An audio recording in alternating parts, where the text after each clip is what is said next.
Estimados estudiantes, les saluda el arquitecto Alexander Rentería Peña. Esta vez vamos a ver sobre un tema en acabados en arquitectura con respecto a lo que son materiales de construcción. Primero comenzaremos a ver exactamente una clasificación de estos materiales de construcción. Bueno, estos se van a combinar a través de 4 grupos.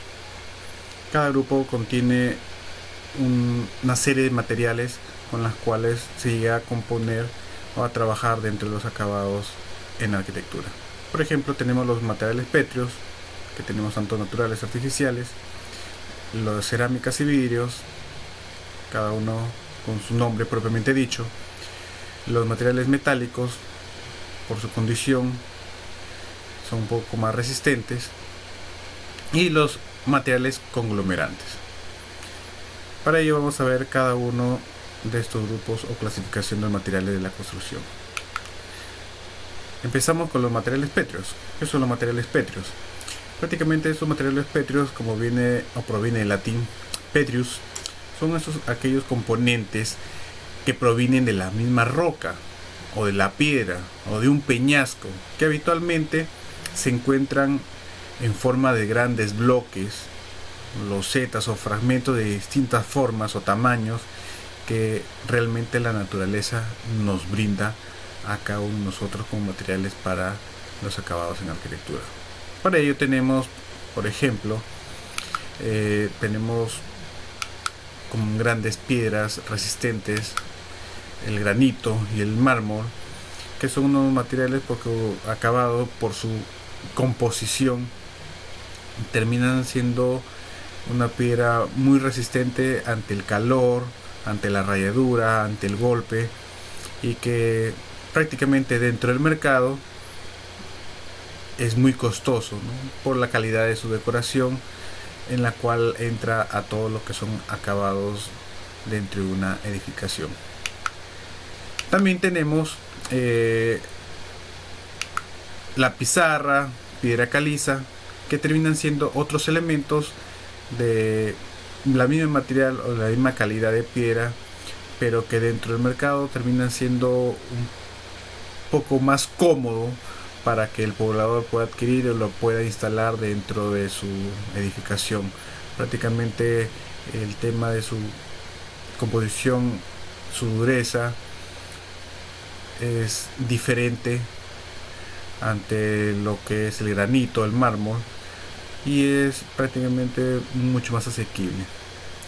Muy aparte tenemos dentro de los materiales también la piedra arenisca, que entra como otro de los elementos de mampostería más cómodos a ser adquirido por cualquier persona, y además que conserva mucho más porosidad en relación a los materiales anteriormente mencionados. Bueno, la función prácticamente de las piedras, por su tamaño, son más compactas, otras son disgregadas, y en las cuales en las compactas podemos nosotros tomar en cuenta que tenemos los sillares, ¿no?, mampuestos, adoquines, losas. Las disgregadas es lo que nosotros lo conocemos como grava o arena, que terminan utilizándose dentro de la construcción. También tenemos elementos artificiales, como prácticamente es el mortero, ¿no?, que ustedes ya saben que es una mezcla de arena, agua y el aglomerante que todos conocemos, que es el cemento, y que sirve para poder ser utilizado como elemento de unión entre los bloques de cementos para poder construir o elevar o levantar una pared, ¿no?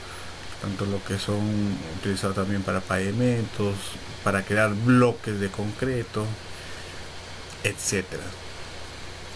El hormigón propiamente dicho también sirve como un elemento de acabado, porque termina siendo una mezcla entre grava, arena, agua y cemento, que terminan siendo esos elementos para que ustedes puedan utilizar como parte de un material dentro de una estructura, como el hormigón armado, el hormigón pretensado, que ya se utilizan dentro de un sistema mucho más maquinado.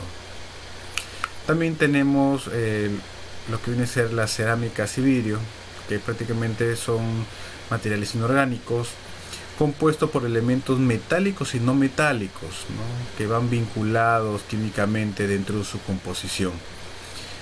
Pueden ser cristalinos o no a su vez, o hay una mixtura de estos materiales que terminan teniendo una riqueza, una belleza en el acabado final que se le da a los materiales. Algunos poseen una cierta dureza o una resistencia al calentamiento, o algunos de ellos terminan teniendo una gran fragilidad dentro del mercado. Dentro de las cerámicas de vidrio que se utiliza normalmente dentro del rubro del acabado, tenemos por ejemplo el tema de la arcilla.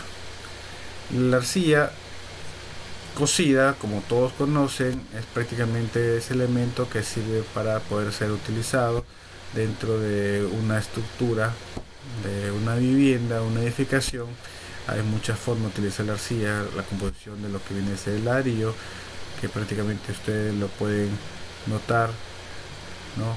El tema de ladrillo que ustedes lo pueden utilizar en una edificación, o otros elementos que ustedes también prácticamente de manera como las tejas, como tema de cobertura, ¿no?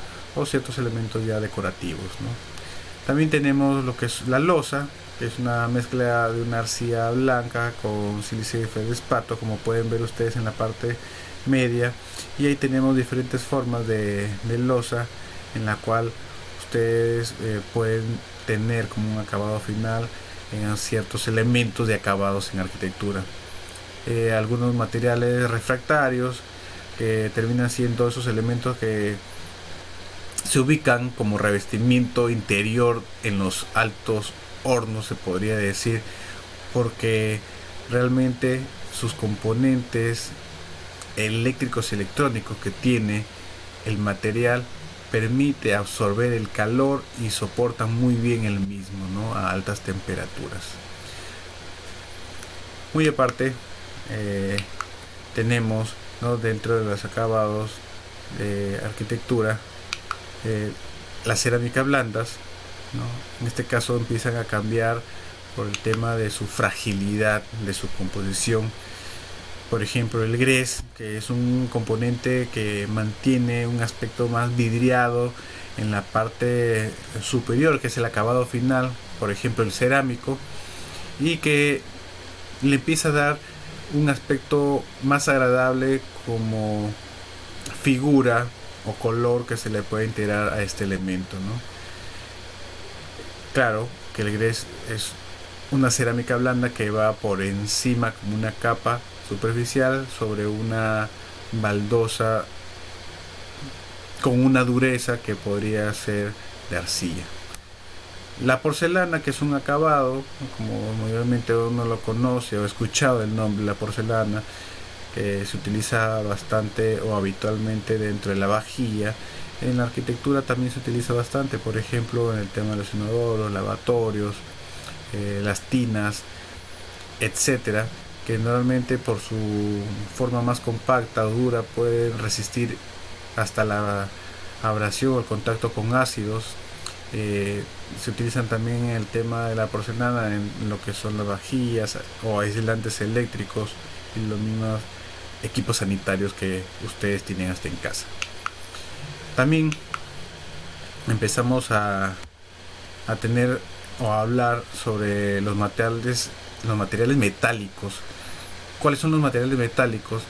Prácticamente son esos elementos que son muy buenos conductores del calor, la electricidad, y poseen una alta densidad, además que tienen una elevada capacidad de reflexión a la luz, ¿no?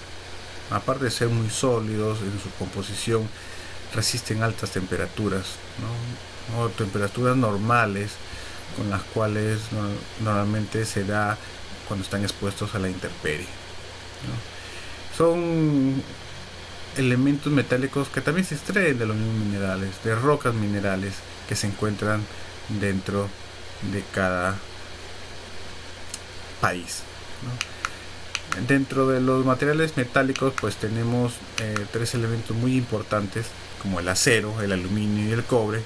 Cada uno termina teniendo una función diferenciada por la misma composición, por el tema de su dureza, por la resistencia que cada uno llega a obtener dentro de el ejercicio de la construcción. Por ejemplo, el acero, que se utiliza para los mismos cimientos, para las columnas, para los elementos estructurales, para poder generar estas grandes parrillas o plataformas, y que se utilizan para todo tipo de edificaciones, desde lo más sencillo que puede ser tal vez una vivienda, hasta construcciones o mega construcciones en la cual se utiliza bastante el acero para poder generar esa gran rigidez dentro de las edificaciones.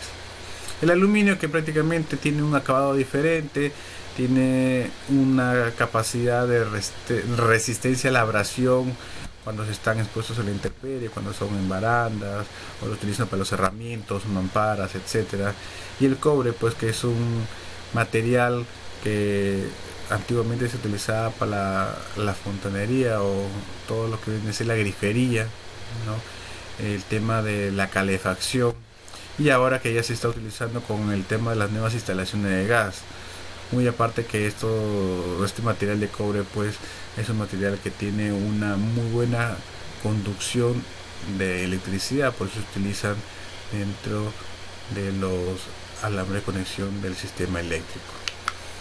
Después tenemos lo que son los materiales conglomerantes, que bueno, todos los conocemos como esos materiales que terminan cohesionando unos con otros para poder generar o transformar químicamente la masa en un nuevo compuesto, ¿no? Estos conglomerantes son utilizados con un medio de unión, formando pastas llamadas morteros o argamasas.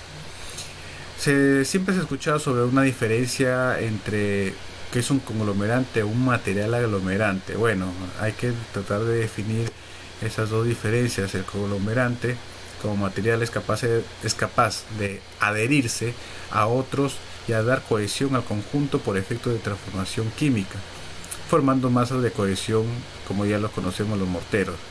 Y el aglomerante es el material que es capaz de unir fragmentos de una o varias sustancias y dar cohesión, ¿no? Como a veces lo conocemos al cemento directamente.